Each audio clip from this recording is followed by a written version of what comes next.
you now.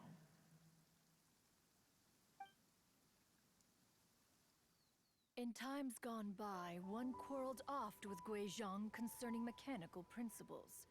We each had our ideals, and neither would yield. Under the pretext of a social gathering, one invited the impartial Rex Lapis to judge the quality of our creations. But Rex Lapis declared that Guizhong's Obscuro Vulpus mechanism was superior. Though one was too proud to acknowledge it, in one's heart, one knew that Guizhong was indeed the superior talent in the mechanical arts. As for the story between Guizhong and Streetward Rambler, that begins with a certain bell.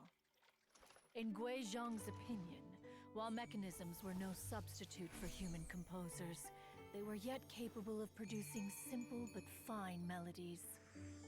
But Streetward Rambler believed music to be an expression of the soul, an emotional enterprise that could never hope to be replicated by machinery. They argued endlessly, until one asked Rex Lapis to intercede.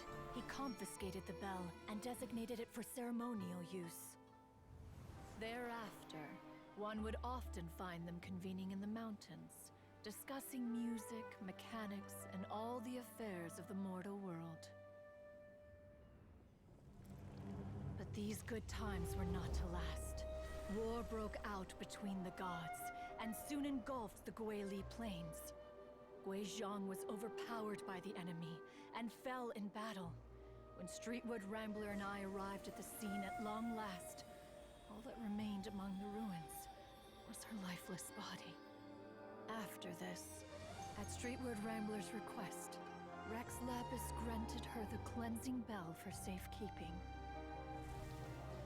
To honor our friend's memory, one made a few finishing touches to her ballistic device. Many lantern rites have passed since then. Many greetings and goodbyes. Upon what do you gaze? The Guili Plains? No.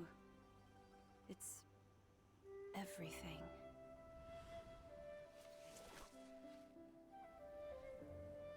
We think of human life as like a lantern that's lit one minute and extinguished the next. But are we Adepti so different? Perhaps as dust settles after a storm, we too must one day return to the world below. One has